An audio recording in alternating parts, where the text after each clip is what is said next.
नमस्कार क्लास, मैं मोनू चौधरी और ज्योग्राफी की इस ऑनलाइन जर्नी में आपका हार्दिक स्वागत है। कक्षा 12 का भूगोल पढ़ते हुए हम आगे बढ़ रहे हैं और कक्षा 12 के हमारे इस भूगोल में मानव भूगोल के मूल सिद्धांत पुस्तक का चैप्टर 8 जो है उसका आज लेक्चर नंबर 5 हम देखने वाले हैं। आपको ये जानकर खुशी होगी कि इसके बाद सिर्फ एक लेक्चर और आएगा और ये चैप्टर खत्म, ठीक है। और इसके बाद सिर्फ एक चैप्टर बचेगा। कितने चैप्टर बचेंगे? यानी एक लेक्चर के बाद पूरा एक चैप्टर बचेगा, फिर पूरी किताब खत्म। तो इसके अंदर हम क्या देखने वाले हैं? इसमें हम आंतरिक जल मार्ग जो होते हैं, जल परिवहन जो होता है, उसके बारे में हमने पिछले लेक्चर में काफी चर्चा की थी और उसमें आंतरिक जो जल परिवहन है उसकी चर्चा आज हम इस लेक्चर में करने वाले हैं। उसके अलावा आप कहेंगे सर पिछले लेक्चर में आपने जल परिवहन की बात की, क्या यही पूरा जल परिवहन से संबंधित ही लेक्चर लेके आ गए आप? बिल्कुल भी नहीं है ऐसा। इसमें हम वायु परिवहन भी पढ़ेंगे। क्या पढ़ेंगे? वायु परिवहन को भी पूरा खत्म कर लेंगे, ठीक है। तो इसके अंदर आंतरिक जल मार्ग और वायु परिवहन की चर्चा हम करेंगे और शुरू करते हैं आज के इस मजेदार लेक्चर को आंतरिक जल मार्ग के साथ। सबसे पहले यह समझ लो कि आंतरिक जल मार्ग होता क्या है। आंतरिक जल मार्ग का मतलब है कि ऐसा मार्ग जो नदी, समुद्र के अलावा नदी पर, नहर पर, किसी झील में आदि तरीके से जो रास्ता बनाता है जल में अपना, वो जो मार्ग होता है जल के अंदर, जल परिवहन का वो रूप कहलाता है आंतरिक जल मार्ग। क्या कहलाता है? आंतरिक जल मार्ग।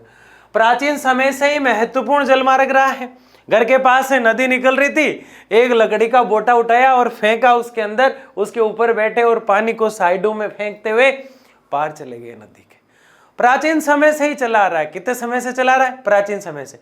यानी कि नेविगेशन या नाव या नौकाएं, नौकायान जिसे हम कह सकते हैं, वो काफी सालों से, कई वर्षों से, हमारे पूर्वजों से चला आ रहा है। ये आज की देन नहीं है, आज तो हम सिर्फ इसको पढ़ रहे हैं, ठीक है ना। तो प्राचीन समय से महत्वपूर्ण जल मार्ग है। नावें तथा स्टीमर यात्रियों व माल के लिए उपयोग किया जाता है। कौन सा मार्ग? आंतरिक। यानी कोई भी माल इधर से इधर पहुंचाना है तो ये देखो, ये जा रही है नाव, पानी के अंदर से किसी नहर या झील में से निकल रही है ये, तो नावें द्वारा, स्टीमर यानी भाप से चलने वाले इंजन की जो नाव होती है उसमें भी यात्री व माल को रख दिया जाता है, यात्रियों को बिठा दिया जाता है और माल को रख दिया जाता है। आदि सब कार्य आंतरिक जल मार्ग से जब किए जाते हैं तो वो जो क्षेत्र होता है जल परिवहन का, आंतरिक जल परिवहन कहलाता है। इनका विकास नहरों की नौगम्यता से है। यानी कि आंतरिक जल प्रवाह जो है वो पूरा ही किस पर टिका हुआ है? साफ साफ शब्दों में लिखा हुआ है, नहरों पर टिका हुआ है। किस पर टिका हुआ है? नहरों पर। इसके अलावा नदी पर टिका हुआ है। किस पर टिका हुआ है? नदी पर। इसके अलावा किस पर टिका हुआ है? दो बिंदु हम यहाँ और ले सकते हैं, झील ले सकते हैं। क्या ले सकते हैं? झील ले सकते हैं। बड़े तालाब जो होते हैं, बड़े बड़े तालाब, भाई छोटे तालाब नहीं है ना, बड़े बड़े तालाब, इन चारों पर टिका रहता है मोस्टली कौन? आंतरिक जल मार्ग। अब नाव तथा स्टीमर यानी भाप वाला इंजन जो होता है वो यात्रियों को भी ले जाता है और माल को भी ले जाता है, दोनों आंतरिक में आते हैं। अब जो इनका विकास जो हुआ है आंतरिक जल मार्ग का, ये हम जान गए कि नहरों के तरफ होता है, ये झीलों की तरफ होता है, बड़े तालाबों की तरफ होता है, नदी की तरफ होता है। किसकी तरफ होता है? नदी की तरफ होता है। लेकिन बात यह है, नदी कैसी होनी चाहिए? तालाब किस प्रकार का होना चाहिए? नहर किस प्रकार की होनी चाहिए? सबसे पहले उनकी अच्छी चौड़ाई होनी चाहिए, जब भी ये संभव है। नहर तो निकल रही है घर के पास से, लेकिन पतली सी पगडंडी की तरह निकाली गई है, पाइप गोल गोल घुमा के परिवहन किया जा सकता है। पाइपलाइन परिवहन हो सकता है और कुछ भी नहीं। पाइपलाइन परिवहन क्या होता है? पाइपलाइन परिवहन के अंदर जैसे गैस है, उसको किसी और कंट्री से हमारी कंट्री में लाया जा रहा है पाइपलाइन के माध्यम से। इतना बड़ा एग्जाम्पल समझ में नहीं आता, तो राजस्थान के जैसे, राजस्थान के अजमेर और जयपुर की बात करें तो वहां पीने का जो पानी आता है वो वहां से जयपुर से तो लगभग 100-150 किलोमीटर और अजमेर से भी 100-150 किलोमीटर दूर एक बांध है बनास नदी पे, और वहां बिसलपुर जगह है, वहां से दोनों शहरों को यूं पानी दिया जाता है पाइपलाइन के माध्यम से। तो वो पाइपलाइन परिवहन कहलाएगा। पानी को कौन लेके आ रहा है? वो पाइपलाइन लेके आ रही है। वो कहलाता है पाइपलाइन परिवहन। लेकिन यहाँ जलमार्ग की बात हम कर रहे हैं, लेकिन किसी नदी के पानी, किसी नदी से नहर निकाल के उसके पानी को पाइपलाइन के माध्यम से अगर पहुंचा दिया तो वह आंतरिक जलमार्ग संभव नहीं है, वह आंतरिक जलमार्ग हो ही नहीं सकता, चाहे कुछ भी कर लो, कितने उछल लो, बोले, है ना। ठीक है, तो चौड़ाई होनी चाहिए सबसे पहले। नदी जो है, झील जो है, तालाब जो है, उसकी चौड़ाई होनी चाहिए। याद रखें, मैं समुद्र और महासागर का नाम बिल्कुल भी नहीं ले रहा हूं, क्योंकि उनकी बातें तो हम कर चुके हैं पहले ही। स्वेज नहर और पनामा नहर जैसी नहरों की बातें हम कर चुके हैं, उनको यहाँ याद नहीं कर रहे हैं। यहाँ तो सिर्फ हम बात कर रहे हैं कि जो आंतरिक जलमार्ग है उसकी चौड़ाई अच्छी होती है। उसकी क्या अच्छी होती है? चौड़ाई अच्छी होती है, उसकी गहराई भी होनी चाहिए। पता चला चौड़ाई तो खूब है, मतलब नदी जा रही है और उसकी चौड़ाई खूब है। आराम से हमें यह समझ में आ गया कि नाव जो है वो आराम से चली जाएगी, लेकिन हमने कुछ ही पल बाद देखा कि आगे जाके पानी जो है वो तो हम बिल्कुल ही आधा फीट ही है, नाव जमीन पे टिक गई। आगे नाव जा रही है, ना आगे पानी है, ना यात्री जा रहा है, ना माल जा रहा है, स्टीमर यानी भाप वाला इंजन है, धुआं निकाल रहा है। कुछ हो ही नहीं सकता। हो सकता है क्या लाडले? कुछ भी नहीं हो सकता। इसलिए चौड़ाई के साथ गहराई भी देखी जाती है। और पता चला कि जल का प्रवाह है वो इस प्रकार ढलान में है तो भी दिक्कत आती है। जल का प्रवाह देखा जाता है, प्रौद्योगिकी यानी टेक्नोलॉजी को देखा जाता है, सिस्टम को देखा जाता है, विद्युत प्रवाह को देखा जाता है। आजकल विद्युत संचालित या फिर पेट्रोल डीजल से संचालित जो नावें होती है उनमें इस चीज को देखा जाता है कि विद्युत का कितना प्रयोग उसमें है। ऐसी जगह आ गई जहां अंधेरा ही अंधेरा है, नाव को ले जाना मुश्किल है, विद्युत की आपूर्ति नहीं हो रही है, प्रौद्योगिकी का विकास जो हुआ है उसको काम में नहीं लिया है, तो दिक्कतें आ जाती है। अब इसका उपयोग कहाँ हो रहा है आंतरिक जलमार्ग का? एक तो कोयला क्षेत्र में हो रहा है। किस क्षेत्र में हो रहा है? कोयला क्षेत्र में। दूसरा सीमेंट वाले क्षेत्र में हो रहा है, यानी कोयला ले जाने में, सीमेंट ले जाने में, इमारती रोहिड़े की लकड़ी, चंदन की लकड़ी, सारी बड़ी बड़ी जो महंगी महंगी लकड़ियां होती है उनको ले जाने में, इस परिवहन में, यानी इस आंतरिक जल परिवहन का प्रयोग किया जाता है। आगे देखिए, बहुत प्यारी सी चीज, विश्व के प्रमुख नदी व्यापार मार्ग, यानी कि यहां ऐसे आंतरिक जल प्रवाह मार्ग की बात करेंगे जो फेमस रहे हैं। जैसे अपना केप फेमस था समुद्र वाले के अंदर, प्रशांत वाला फेमस था, हिंद वाला फेमस था, अंटार्कटिका, उत्तर अंटार्कटिका दक्षिण प्रसिद्ध थे, तो वैसे ही पनामा प्रसिद्ध थी, वैसे ही स्वेज प्रसिद्ध थी, वैसे ही विश्व के प्रमुख ऐसे, विश्व के यानी पूरे संसार के ऐसे जलमार्ग, कैसे जलमार्ग देखिएगा, पूरे विश्व के ऐसे जलमार्ग जो बहुत ज्यादा नदी व्यापार में प्रसिद्ध है, और उनमें पहला आ रहा है राइन जलमार्ग। पहला कौन सा आ रहा है? राइन जलमार्ग। कौन सा आ रहा है? राइन। विश्व के बड़े जलमार्गों में से एक है। इसमें सारे ही पढ़ेंगे, वो बड़ों में से एक है, इसीलिए तो इनकी लिस्ट यहाँ है। अगर मुझे बताओ अपने भारत के छोटे से क्षेत्र से होता, सिक्किम के किसी कोने में से, गोवा के किसी साइड में से, तो क्या उसको ये याद करते? बिल्कुल नहीं करते, नहीं किया जाता उसको याद। ये सच है। ये जो लिस्ट आई है आपके सामने जलमार्गों की, ये पूरे विश्व के बड़े जलमार्ग हैं, और उनमें पहला हम पढ़ रहे हैं राइन जलमार्ग। कौन सा पढ़ रहे हैं? राइन जलमार्ग। दिमाग में छाप ले, स्थायी मेमोरी में लाड ले। राइन जलमार्ग विश्व के बड़े जलमार्गों में से है, और जितने भी आज हम जलमार्ग पढ़ने वाले हैं वो विश्व के बड़े मार्गों में से है। ये जलमार्ग स्विट्जरलैंड, जर्मनी, फ्रांस, बेल्जियम तथा नीदरलैंड आदि को अंटार्कटिका से जोड़ता है। कहां से जोड़ता है? यानी राइन जो जलमार्ग है, सबसे पहले तो आपको इतना याद रखना है कि ये अंटार्कटिका से जोड़ता है। किससे जोड़ता है? अंटार्कटिका से। यानी इसके ऊपर ए लिख दो, इसके ऊपर क्या लिख दो? ए। राइन अंटार्कटिका से जोड़ता है। बीच में कौन आता है? स्विट्जरलैंड आता है, जर्मनी आती है, फ्रांस आता है, बेल्जियम आता है और नीदरलैंड आता है। एक प्यारी सी ट्रिक बना लेना इसकी, जैसे क्या बनेगी? S square F V N, S square F V N, और भी अच्छी बन जाएगी, ट्राई करना एक बार। ये जलमार्ग Switzerland, Germany, France, Germany, France, Germany, France, Belgium, Netherlands, Belgium, Netherlands आदि से पार होते हुए अंटार्कटिका तक पहुंच जाता है। यानी कि राइन जो जलमार्ग है इन सब को इससे जोड़ देता है। यानी इसको फिर इसको जर्मनी को, फ्रांस को, बेल्जियम को और नीदरलैंड को अंटार्कटिक से जोड़ देता है। किससे जोड़ देता है? अंटार्कटिक से। यह आपको याद करना, चाहे कुछ भी हो जाए, पक्का कर लोगे, कोई दिक्कत नहीं है। आगे बढ़ते हैं। राइन जलमार्ग हमने देख लिया, अंटार्कटिका याद रखना है। आगे बहुत प्यारी सी चीज है, डैन्यूब जलमार्ग। कौन सा जलमार्ग?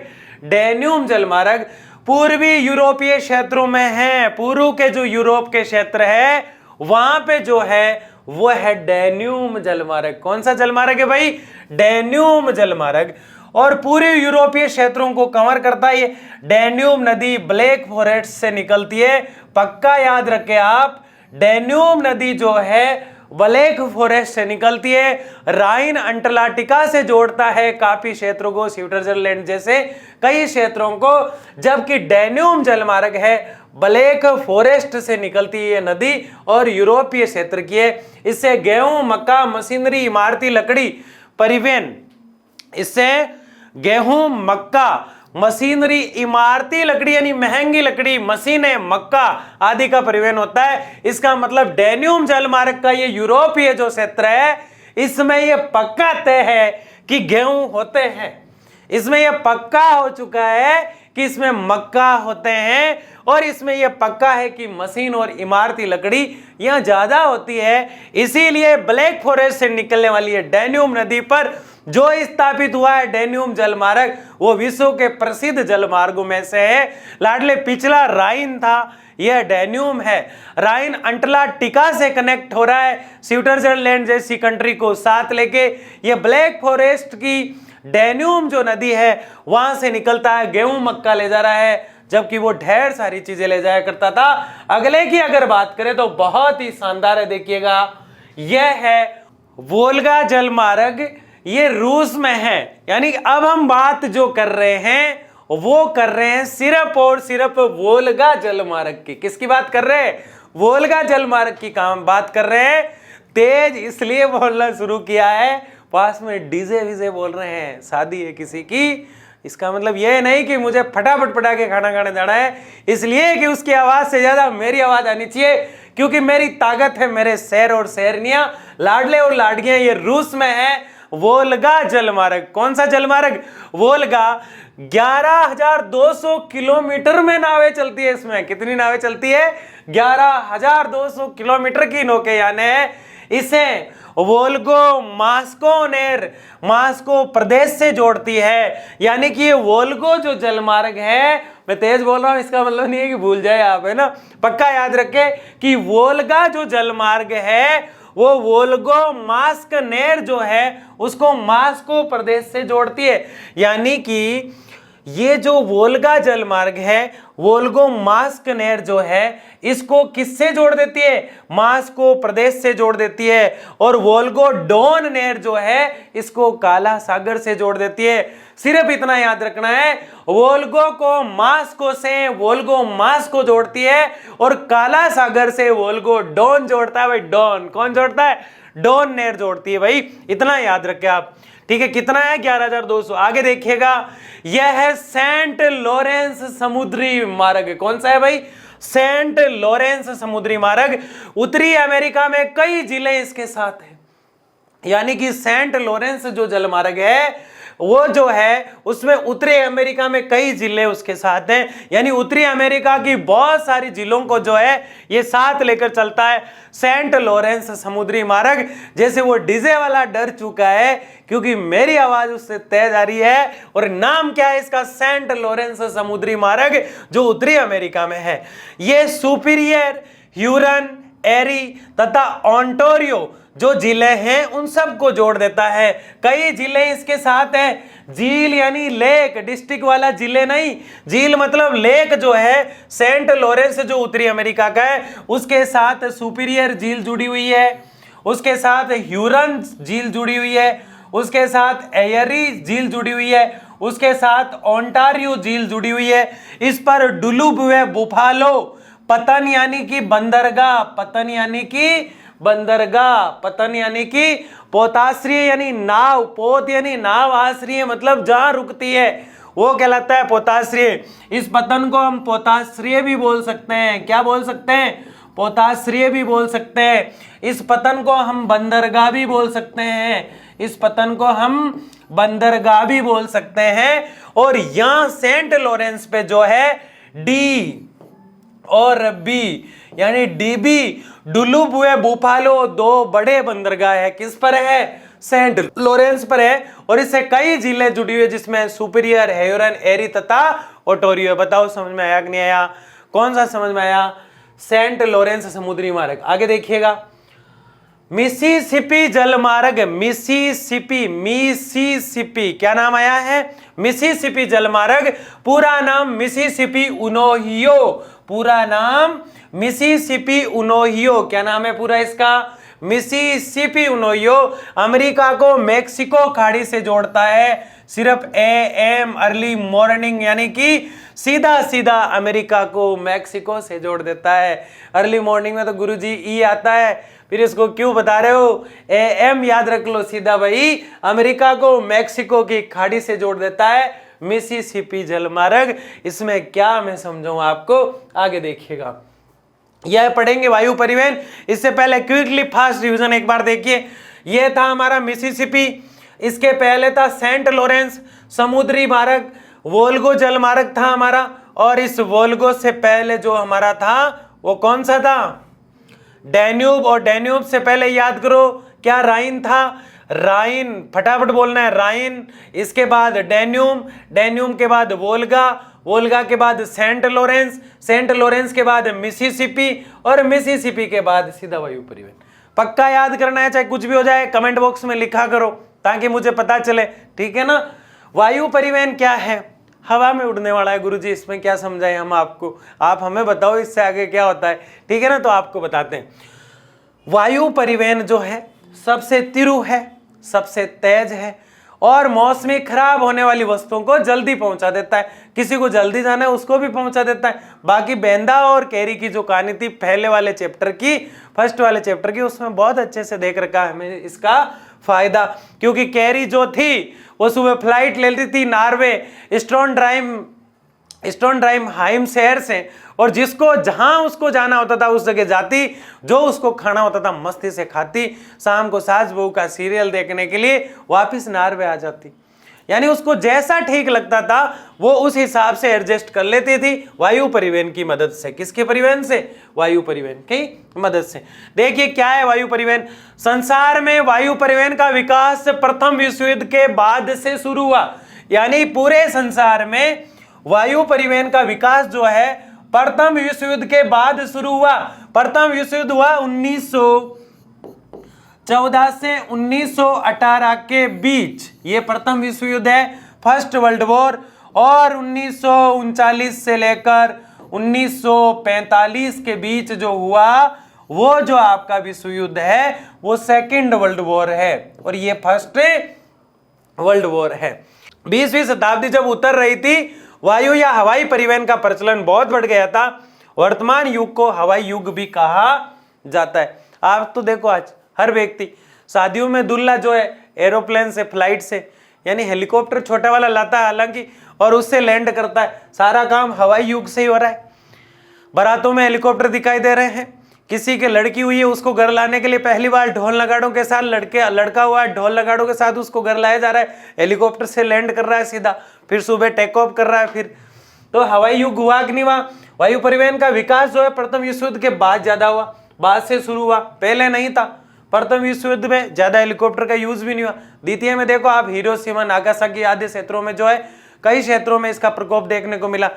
तो दोनों में ही थोड़ा थोड़ा हो गया था, लेकिन जो 20वीं शताब्दी वो जब उतर रही थी उस समय ज्यादा इसका प्रयोग हुआ। आगे देखिए, भारत में वायु परिवहन की शुरुआत बहुत लेट हुई। हम बहुत लेट थे हर कंट्री से।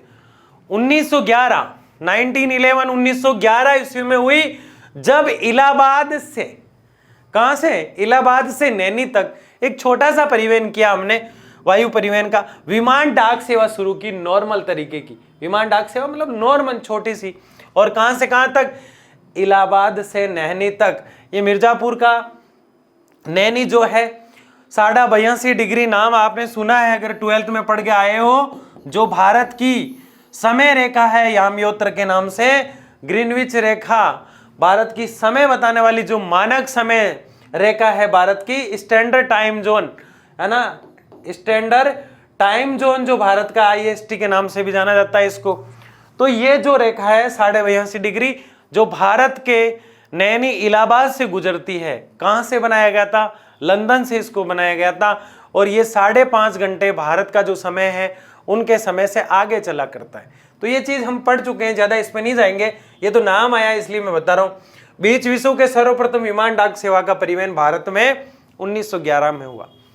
तो फाइनली जो डीजे की आवाज़ आ रही थी वो थोड़ी देर रुकने के बाद अब बंद हो चुकी है पूरी तरह से, और हम इस लेक्चर को जो है आगे की ओर लेके चल रहे हैं। इसके अंदर अब हम देख रहे हैं वायु परिवहन जो है उसकी निम्नलिखित विशेषताएं, यानी कि वायु परिवहन जो है उसकी क्या विशेषताएं हैं, यानी ऐसे क्या गुण है उसके अंदर कि तुरंत प्रभाव से किसी भी वस्तु को हम जहाँ चाहे एक फास्टली तरीके से हम पहुँचा सकते हैं। ऐसे कई गुण हैं जो हम एक एक करके देखने वाले हैं।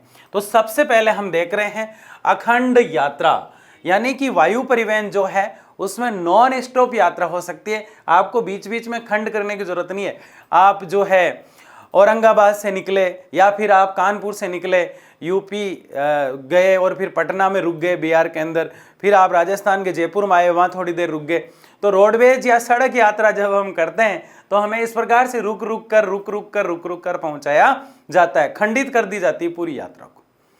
और दूसरा ये होता है कि इस जगह से वहां तक, उस जगह से वहां तक हमें कई बार चेंज भी करने पड़ते हैं फ्लाइट में, लेकिन ऐसा नहीं है। फ्लाइट के नहीं, सड़क की बात कर रहा हूँ, उसमें हमें चेंज करना पड़ता है। फ्लाइट में हम जो भी यात्रा करते हैं, यानी हवाई मार्ग जिसे हम कह सकते हैं या वायु परिवहन जिसे हम कह सकते हैं, उसको अखंड तरीके से यानी बिना खंड में डिवाइड किए, बिना डिवाइडेशन के आप अच्छे तरीके से उसको ट्रेवल्स को अंजाम दे सकते हो। तो इसमें पहली चीज लिखी हुई है वायु परिवहन जो है अखंड यात्रा में हम पढ़ रहे हैं। वायु परिवहन भूमि और समुद्र पर अटूट यात्रा प्रदान करता है। वायु परिवहन जो है भूमि और समुद्र जो है, समुद्र का मतलब यहाँ क्या है, जल परिवहन की बात हो रही है। किसकी बात हो रही है यहाँ पे, जल परिवहन की बात हो रही है भाई, जिसको हम बहुत डिटेल से पढ़ चुके हैं। जल परिवहन, और इसके अलावा भूमि की अगर बात करें तो यह है स्थल परिवहन, और उसमें सड़क और रेल दोनों आ जाते हैं। स्थल परिवहन, स्थल परिवहन। तो वायु परिवहन भूमि और समुद्र पर अटूट यात्रा प्रदान करता है। ये परिवहन का सबसे तेज साधन है, यानी इन दोनों से आगे हैं। आप ये तो समझ चुके हो परिवहन के अंदर मुख्यतः अगर हम देखें तो सबसे प्यारी चीज जो परिवहन की है वो तेजी है। और अगर हम परिवहन के खंडों की अगर यहाँ पे थोड़ी सी बात करें तो हम एक चीज को समझने का प्रयास करते हैं, और वो चीज क्या है, वो चीज है यहां से देखिए, परिवहन को जब हमने पढ़ना शुरू किया, किसको पढ़ना शुरू किया, परिवहन को जब हमने पढ़ना शुरू किया तो सबसे पहले परिवहन की हमने परिभाषा देखी। किसकी परिभाषा देखी हमने, परिवहन की परिभाषा देखी, ठीक है। अब परिवहन की डिवाइडेशन की हमने, क्या किए, परिवहन की डिवाइडेशन। ये सारणी आपको बना लेना है क्योंकि पहले हुई नहीं है ये। सबसे पहले हमने स्थल परिवहन को देखा, स्थल परिवहन, कौन सा परिवहन देखा हमने, स्थल परिवहन। और इस स्थल परिवहन में दो परिवहन मुख्यतः आते हैं। कितने परिवहन आते हैं, दो मुख्यतः इसमें आते हैं, जिसमें पहला इसके अंदर होता है सड़क, स्थल पे चलती है कोई दिक्कत नहीं है, सड़क परिवहन। और इसके अंदर जो दूसरा आता है वो है अपना रेल परिवहन। कौन सा है, रेल परिवहन। ये दोनों किस में आते हैं, स्थल पे आते हैं। किस पे आते हैं, स्थल पे, ठीक है, यहां तक हम समझ गए। इसके बाद जो परिवहन का प्रकार आता है वो है जल परिवहन। कौन सा है, जल परिवहन, ठीक है, नावें वगैरह जो हमने पढ़ी है। इसके बाद जो परिवहन का प्रकार आता है, वो जो प्रकार है हमारा परिवहन का, उसको हम कहते हैं वायु परिवहन। कौन सा परिवहन, वायु परिवहन। और एक चौथा परिवहन का प्रकार है जिसको मैं यहां जगह नहीं होने के कारण यहां लिख रहा हूं, जिसको हम कहते हैं पाइपलाइन परिवहन। क्या कहते हैं इसको, पाइपलाइन परिवहन। तो ये आप चारों परिवहन को याद रखें, इसमें से ये पूरा हम पढ़ चुके हैं, जल परिवहन पूरा हम पढ़ चुके हैं, वायु परिवहन जो है उसको हम अभी रनिंग में पढ़ ही रहे हैं, और उसके बाद हम पाइपलाइन को देखेंगे और छोटी सी चर्चा संचार पर करेंगे। तो इस चीज को हमने देखा, जाना, तो हमें पता चला कि वास्तव में जो है एक प्रकार से अगर हम देखें तो वास्तव में जो है एक अच्छा कार्य करने में, अखंड यात्रा करने में सबसे तेज जो परिवहन होता है वो हमारा वायु परिवहन है, क्योंकि ये अखंड यात्रा कराता है।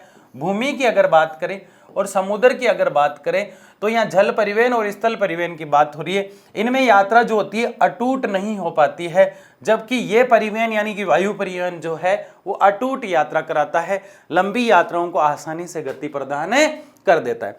इसके बाद कठोरता। कठोरता का मतलब है हवाई परिवहन में परिवहन के सभी साधनों में सबसे अधिक गति थी। कठोरता मतलब इसके नियम बड़े कठोर होते हैं, जबकि इसे डेवलप करने में खर्चा ज्यादा नहीं आता। इसका एयरपोर्ट बनाओ, ज्यादा खर्चा नहीं आएगा। रनवे वगैरह यानी कि रेलवे स्टेशन रेल के लिए होता है, बस स्टैंड बस के लिए होता है, वैसे ही रनवे बनाया जाता है इसके लिए। तो वो जो रनवे होता है जिसके ऊपर फ्लाइट लैंड करती है, वहां से टेक ऑफ करती है, टेक ऑफ मतलब उड़ती है रनवे पे, और लैंड करती है मतलब वहां से टेक ऑफ मतलब उड़ना, और लैंड करना मतलब वहां आके ठहरना। जैसे नाव रुक रही थी पोताश रेव पर, वैसे ही रनवे पर फ्लाइट रुका करती है। तो इसके नियम कुछ तो कठोर होते हैं, इसके नियम कड़े होते हैं, लेकिन इसको गति देने में सहायक भी होते हैं वो। दूसरा, कुछ नियम इसके सिंपल होते हैं, इसमें समय व्यर्थ नहीं होता है, ना तो एक स्थान से दूसरे स्थान पर जाने पर समय व्यर्थ होता है, और इसके जो नियम और रेगुलेशन और रूल्स बने हुए वो फटाफट से कार्रवाई हो जाती है। जैसे किसी को अर्जेंट फ्लाइट चाहिए होती है, कोई मतलब उसने टिकट करा रखा है, एक फ्लाइट में कोई गड़बड़ होगी तो दूसरी फ्लाइट तुरंत रेडी रहती है, होता है कि नहीं होता है। फिर इसकी जो फॉर्मेलिटीज होती है वो बहुत कम होती है, फटाफट से कनेक्ट हो जाता है। फॉर्मेलिटीज होती तो कठोर है, लेकिन समय व्यर्थ नहीं किया जाता, फटाफट से 5-7 मिनट के अंदर फ्लाइट को रवाना कर दिया जाता है, समझ रहे हो। तो इसमें कठोरता किसमें है? हवाई परिवहन में परिवहन के सभी साधनों में सबसे अधिक गति है, तेज है, और गति को लेकर यह हमेशा कठोर रवैया रखता है कि मुझे इस समय पर उस स्थान पर पहुंचना है।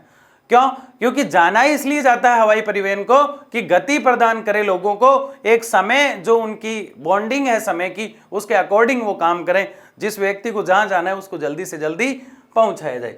तो इन दोनों को आप समझ गए। अब अगला देखिए, ये हमने समझ लिया था, ठीक है। इसके बाद महंगा, बिल्कुल है साहब। अब आप में से कई लोग ऐसे हैं जो अभी तक फ्लाइट में नहीं बैठे। क्यों? क्योंकि अभी इतना दूर जाने का काम ही नहीं पड़ा, इतनी ज्यादा लोड नहीं लेना यार, मैं फ्लाइट में ही नहीं बैठा यार। सर ऐसे कैसे बोल दिया आपने? वो इसलिए बोला कि अपना कोई काम ही नहीं अभी जाने का। जब आप बिजनेस करोगे या फिर कोई नौकरी करोगे या कोई और काम करोगे या किसी सिलसिले में दुबई वगैरह, अमेरिका वगैरह, जर्मनी, जापान वगैरह, होलुलुलु, हांगकांग वगैरह आपका आना जाना होगा। जरूरी नहीं आप आउट ऑफ कंट्री जाए, अपने ही राज्य में फ्लाइट चला करती है। हर राज्य के अंदर एक शहर से दूसरे शहर को मिलाने के लिए, जैसे राजस्थान के जयपुर से उदयपुर को मिलाने के लिए सांगानेर एयरपोर्ट से फ्लाइट मिलती है। जयपुर से डबोक के उदयपुर डबोक के लिए, उदयपुर के डबोक से बीकानेर जाने के लिए नाल हवाई अड्डा है, और वहां से अजमेर आने के लिए किशनगढ़ हवाई पट्टी है। तो इस प्रकार से जो परिवहन है अब सुचारू रूप से और व्यवस्थित तरीके से और एक अच्छे लेवल पर चलने लग गया, तो हर जगह अवेलेबल हो जाता है, हर जगह मिल जाता है देखने को। अपने स्टेट के अंदर तो 10-12 जगह मिल ही जाता है, लेकिन इसकी बात है कि ये महंगा है, सबसे महंगा है। एयरो विमानों की खरीद और एयरोड्रोम के निर्माण में भारी निवेश होता है। अब उसके जो पंखुड़ियां लगी रहती है उनमें, उसमें जो इंजन लगता है उसमें पायलट बहुत महंगे आते हैं। तो इसका जो निवेश है वो फ्लाइट को लेके ज्यादा है, एयरपोर्ट का मैंने कम बताया अभी कुछ ही देर पहले कि एयरपोर्ट में इतना निवेश नहीं होता। उस फ्लाइट को बनाने में, उसका ऊपर आसमान में क्या टेम्परेचर चल रहा है, किस प्रकार की गति है, बादलों से कैसे लड़ना है, तूफानों से कैसे लड़ना है, ये टेक्नोलॉजी इसके अंदर डेवलप की जाती है। और जो युद्धपोत विमान होते हैं, लड़ाई वाले जो विमान होते हैं हवाई यात्रा में, उनको तो एक उच्च टेक्नोलॉजी के माध्यम से उनको डेवलप किया जाता है। तो ये महंगा पड़ता है थोड़ा, इसीलिए लिखा गया है हवाई परिवहन परिवहन का सबसे महंगा साधन है। सबसे सस्ता कौन सा था? जल परिवहन। सबसे आसानी से मिलने वाला कौन सा था? सड़क परिवहन। और सबसे महंगा आपको दिखाई दे रहा है, इसके साथ ही महंगा होने के साथ ही तिरुगामी यानी ज्यादा तेज चलने वाला भी यही है। तो हवाई परिवहन सबसे महंगा साधन है। एरो विमान खरीद एरो विमान का मतलब जो एरोप्लेन्स जो होते हैं, ये आपको जो दिखाई दे रहे हैं इतने प्यारे प्यारे से रेड कलर के ब्लैक पंखुड़ियों वाले, है ना, ये अलग अलग कलर में आपको दिखाई दे रहा है, ठीक है। यहाँ पे तिरंगा होता है इसके ऊपर तो और अच्छा लगता है। एयरोड्रोम के निर्माण में भारी निवेश होता है। विशेष तैयारी, ज्यादा विशेष तैयारी की जरूरत नहीं होती। देखिए क्या कह रहे हैं, हवाई परिवहन के लिए विशेष तैयारी की आवश्यकता होती है, जैसे व्हीलर लिंक, मौसम station, flood light, search light.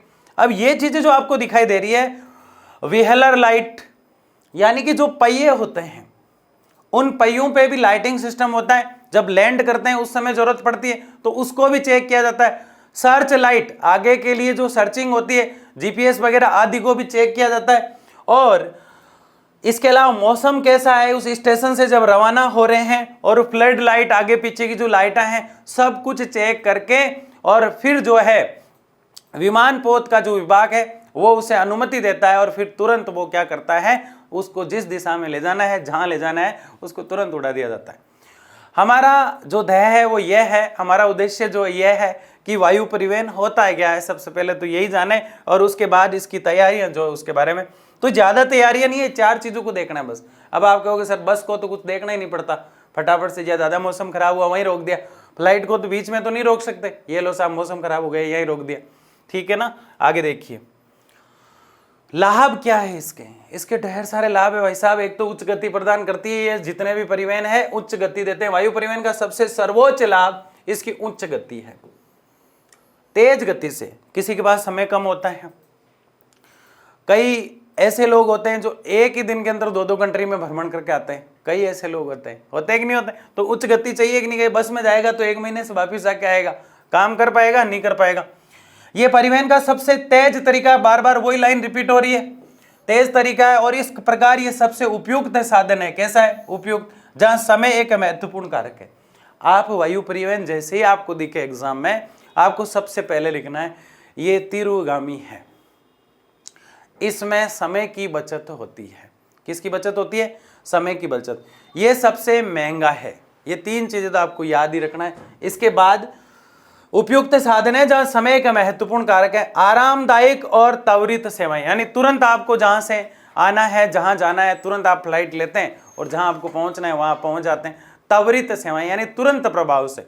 इसलिए मैंने शुरू में बताया इसकी कार्रवाई जो होती है वो इतनी डिफिकल्ट नहीं होती। सर्च लाइट वगैरह, फ्लड लाइट वगैरह, टायरों की लाइट वगैरह सब चेक किया, तुरंत अनुमति ली और तुरंत उड़ा दिया।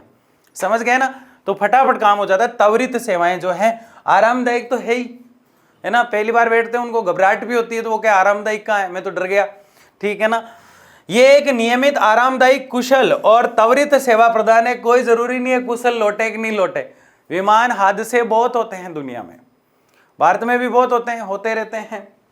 अपने जो विपिन रावत जी है रक्षा मंत्री, जो चीफ थे तीनों सेनाओं के एक समय के लिए, उन्हें जो है पूरी तीनों सेनाओं का, वैसे तो चीफ जो होता है राष्ट्रपति होता है, मुख्य सर्वोच्च सेनापति, लेकिन एक नई पोस्ट के जरिए उनको बनाया गया और उनका विमान हादसे में अभी 3-4 साल पहले निधन हो गया विपिन रावत जी का, जो राजस्थान की चित्तौड़ की मिलिट्री स्कूल से पढ़े हुए थे। तो ऐसे निधन हो जाता है तो कुशल लौटेंगे, ये तो कोई जिम्मेदारी नहीं है, ये तो कोई बात नहीं है। और भारत के कई नेता, राजीव गांधी जैसे, फ्लाइट में ही रह गए नहीं रह गए, बिल्कुल रह गए, ठीक है ना।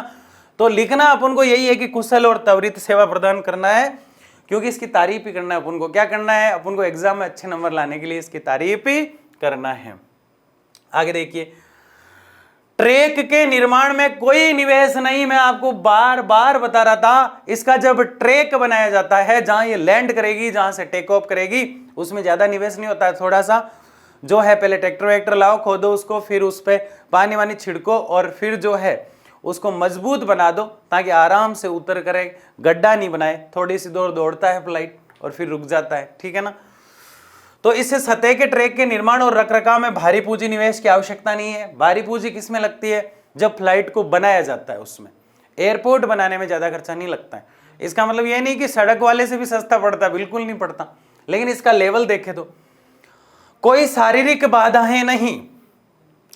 यहां शारीरिक बाधाओं से मतलब है कि जो वायु परिवहन है उसके सामने शारीरिक मतलब फिजिकल बाधाएं, ज्योग्राफी में फिजिकल बाधाएं उसके सामने नहीं आती।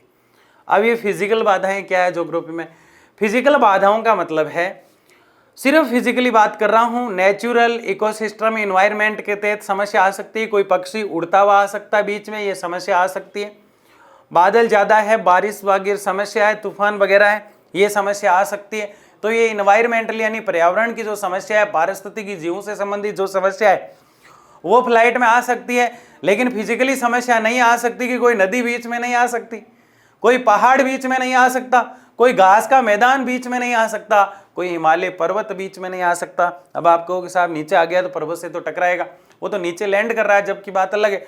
जब चल रहा है त्वरित गति है तब कोई दिक्कत ही नहीं है, एक लेवल पे जब चल रहा है, इसीलिए लिखा हुआ है कोई शारीरिक बाधा ही नहीं है। क्या लिखा हुआ है, ये सबसे छोटे और सीधे मार्ग का अनुसरण करता है। ये छोटा सा रास्ता देखता है कि किधर से शॉर्टकट पड़े, इसको जरूरी नहीं है कि उस वाले मोड़ से उस रास्ते से कट मार के जाए, ये शॉर्टकट कट देखता है, सीधे मार्ग का अनुसरण करता है।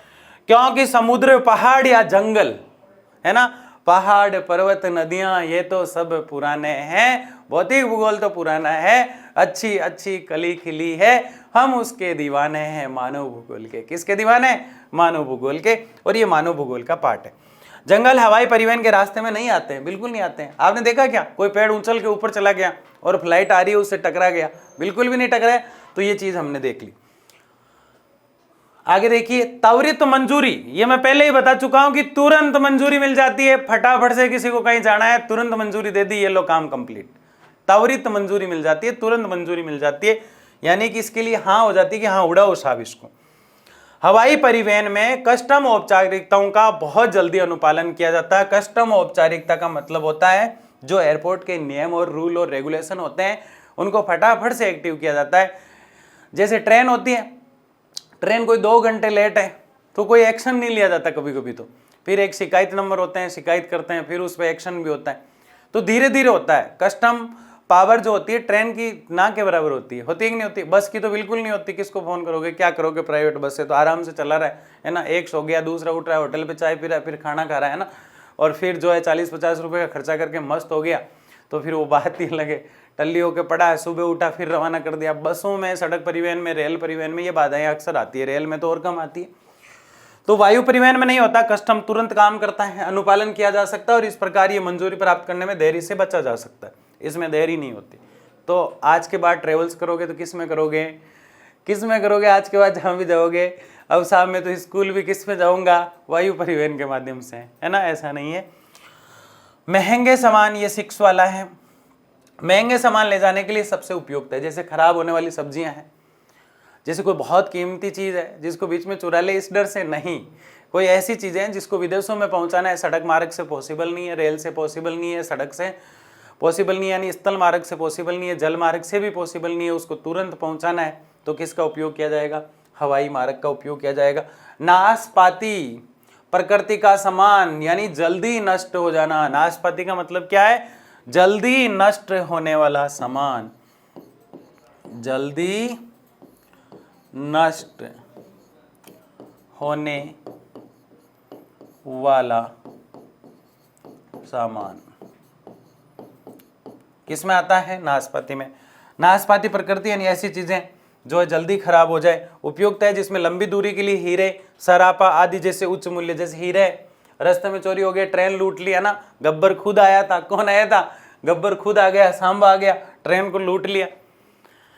ऐसा होता है सड़क परिवहन और रेल परिवहन में, क्योंकि पता नहीं किन किन घाटियों से गुजरना पड़ता है। बस का तो पता ही नहीं चलता कहाँ थी और कहाँ चली गई, होता है कि नहीं होता है? इसलिए जो ये बेहतर होता है कौन सा परिवहन?